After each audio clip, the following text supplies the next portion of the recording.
Bonjour, je m'appelle Victor Youssef Hay Cohen. Je suis né à Sfax, en Tunisie.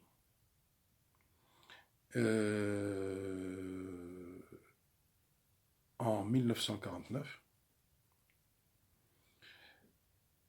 Je suis le fils Albert Abraham Cohen de Sfax et de ma mère Henriette Rika Zitoun, la fille d'Urbi Hay Zitoun. Mon grand-père était rabbin. Sans oublier que mon grand-père était lui-même le petit-fils du rabbin Israël Cohen de Tunis, qui était le grand Dayan et le président du tribunal rabbinique de Tunis à l'époque des Beys. Le tribunal rabbinique en Tunisie n'existe plus, bien entendu. Et donc, je voulais raconter une histoire sur la Tunisie, justement, qui concerne les Juifs tunisiens et les non-Juifs tunisiens, tous les Tunisiens en général. Vous devez savoir qu'à l'époque de la Bible, il y a environ 3000 ans, 2900 ans, la Tunisie s'appelait Tarshish. Tarshish. Alors, le pays de Tarshish, c'était un pays où il y avait beaucoup de Berbères à l'époque. C'était pratiquement tous des Berbères. Et on sait que c'était quand même, il faisait partie donc de toute l'Afrique du Nord à l'époque, qui s'appelait donc la Numidie plus tard. Plus tard, ça devient la Numidie, et les États, le Maroc actuel, l'Algérie actuelle, la Tunisie actuelle et la Libye actuelle s'appelaient dans l'ensemble, tout ensemble, s'appelaient Numidia, la Numidie. Sans oublier que les Juifs sont là-bas depuis presque 3200 ou 3300 ans environ. Il y en a qui disent 4100. Mais bon, les chiffres divergent entre plusieurs historiens. Bon. Aujourd'hui, nous, on va parler justement du 5e prophète de la Bible, qui est le 5e prophète de la Bible des Juifs, donc la Torah, et qui est aussi le Nabi qui est marqué dans la 10e sourate du Coran, qui elle porte le nom de Sayyidina Younes. C'est-à-dire, Sayyidina, on dit ça nos ancêtres. Voilà, nos ancêtres. Et donc, l'histoire de Sayyidina Younes, elle se passe environ 2900 ans en arrière. Jonas, Yona en hébreu, Jonas en français, Younes en arabe, les trois noms, c'est la même personne, le même prophète. Donc ce prophète vivait au Moyen-Orient à l'époque. Et Dieu lui a dit, l'a interpellé pour lui dire d'aller à Ninive. À l'époque, c'était donc la Syrie, d'aller à Ninive et d'avoir une mission de leur dire d'arrêter de faire les péchés, parce que Dieu, Adoshem, Hachem, c'est le Dieu des Juifs, mais le Dieu de tous les autres êtres humains dans le monde. Donc pour Dieu, même si à l'époque, les Assyriens ont fait beaucoup de mal aux Juifs qui étaient en Eretz Israël, en Israël de l'époque, Jérusalem, ils ont fait du mal. Il a eu peur de partir là-bas, peut-être parce qu'il va peut-être se faire tuer par les Assyriens. Il a une peur, donc il n'a pas répondu à Dieu. Au lieu de lui répondre, il s'est sauvé. Et il s'est sauvé vers où? Il a dit, je vais partir d'ici, loin de là. Il n'était pas loin d'un port. Il prend un bateau en partance pour un autre pays, il ne savait même pas. Il monte dans le bateau, il paye sa place, et le bateau partit vers d'autres rivages. Au bout de quelques heures, il y a une grosse tempête qui se déclare, et le bateau tanguait, il était en train de sombrer, pratiquement. Et donc, les marins et le capitaine demandèrent à tous les passagers, priez votre Dieu, on va tous mourir, on est loin du rivage, on ne pourra jamais être sauvés, priez, priez. Et donc, ils faisaient le tour pour dire à tout le monde de prier, et ils voient Jonas qui est accroupi par terre, assis par terre, et la tête entre les genoux, en train de dormir ou de sommeiller, ou de se cacher la face. On le secoua et on lui dit, qui tu es toi? Il a dit, je suis Jonas. Et qui est ton Dieu? Il a dit, Dieu, il a expliqué que c'est le Dieu unique du monde. Prie ton Dieu, prie ton Dieu. Et ne voyant pas, justement, la tempête, elle était en train de plus en plus fort, ils ont dit, on va tirer au sort, peut-être Dieu, il veut quelqu'un, il veut faire mourir quelqu'un qui est dans le bateau, et à cause de lui, on va tous être sacrifiés.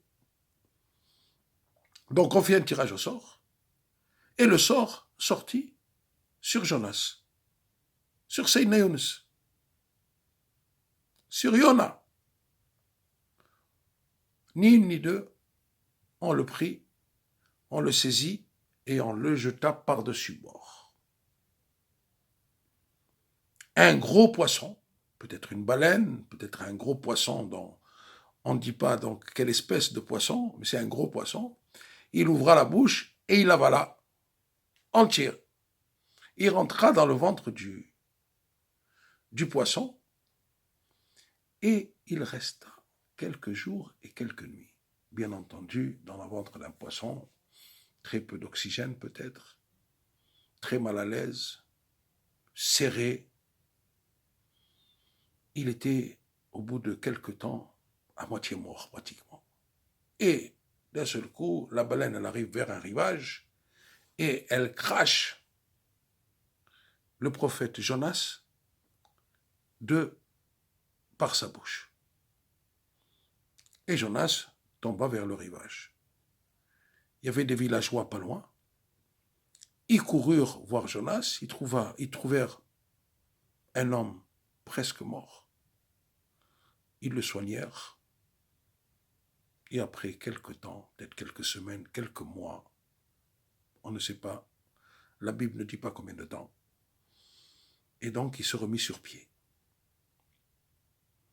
La Bible aussi ne nous parle pas que Jonas se trouva très bien dans cette terre-là. Il était heureux. Il a même pris une femme de cette terre. Ça, la Bible ne le dit pas, mais mon père me l'a raconté. Donc, Dieu revint vers lui. Tu n'as pas où aller, tu n'as pas où te cacher. Tant que tu ne feras pas ta mission, je ne te laisserai pas tranquille. Tu dois aller en Assyrie, tu dois aller donc à la ville, la ville Ninive en hébreu, Ninive.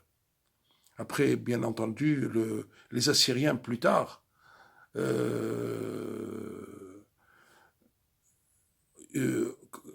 c'est-à-dire devinrent un très grand pays, et ils contrôlaient pratiquement l'Irak, la Syrie, le Liban, la Turquie et même l'Iran. C'était devenu une très grande nation. Parce que certainement qu'ils ont écouté les paroles de Jonas et qu'ils l'ont laissé repartir, et il est revenu vers Tarshish. Dieu lui apparut. Il lui dit, écoute, plus que tu es décidé d'habiter dans cet endroit, qui sont des gens bien, qui ne font pas de péché, malgré qu'ils ont d'autres dieux, donc je bénis cette terre qui t'a soigné et qui t'a préservé et qui t'a aidé à accomplir ta mission de prophète. Et depuis ce temps, en Tunisie, surtout dans la Tunisie, dans les rivages, c'est-à-dire dans le bord de la Numidie, ce qui était donc c'était les plages d'Afrique du Nord, de la Tunisie pratiquement. Et donc Dieu a béni cette terre-là. Et beaucoup de gens, à l'époque de mon père et tout ça, il n'y a pas une famille qui n'avait pas quelqu'un du nom de Younes, de Jonas ou de Yona. Mon oncle maternel s'appelait Yona. Charlot, Yona. Yuna en tunisien. Yuna avec un O-U. Yuna. Et il y a les familles Ben Younes, il y a les familles Junes, juives. Et le nom de Junes était très, très, très à la page, très, très, très donné. Il était donné à beaucoup d'enfants. Aujourd'hui, c'est beaucoup moins, bien entendu, après que les Juifs ont quitté dans les années entre 1962 et 73 et un peu plus tard. Donc, les musulmans de nos jours, qui sont en grande partie berbères, ne connaissent pas l'histoire de Younes. Je pense parce que chaque fois que je la raconte à Tunis, beaucoup de musulmans me disent « Quoi, c'est ça? C'est pour ça que nous, on a beaucoup de Younes ici ?» Je dis « Oui. » Et donc, un jour, moi-même, j'ai dit à mon père « Mais papa, tout le monde est en train de partir. Pourquoi on ne part pas ?» Il m'a dit « Mais on est bien en Tunisie. J'ai refusé la nationalité française. On est bien. On est chez nous. Ça fait 3000 ans qu'on est là. On a autant de droits que tous les autres, que tous les berbères et tous les musulmans. On a une autre, ils respectent notre religion, on respecte la leur. Il n'y a aucune raison de partir. Et ils ne pourront pas nous faire du mal, ils ne pourront pas nous exterminer parce que Dieu a protégé, nous on est des habitants de cette terre. Dieu a promis que la Tunisie sera préservée, qu'il préservera toujours les gens de cette terre, les gens de Tarshish. Donc, voilà, je vous ai raconté l'histoire, une histoire qui est peut-être pas inédite complètement, mais beaucoup de gens ne la connaissent pas, même chez les Juifs. Alors, je souhaite à toute l'humanité, aux gens de Tarshish, aux gens d'Eretz Israël, aux gens de France, à tout le monde, que le bon Dieu nous préserve de cette épidémie qui est en ce moment, que je suis en confinement tout seul dans un studio en région parisienne, pour avoir eu l'idée de me faire un selfie en vidéo et vous raconter cette histoire. J'ai d'autres histoires à vous raconter. J'espère, dès que je serai bien, je vous raconterai d'autres histoires.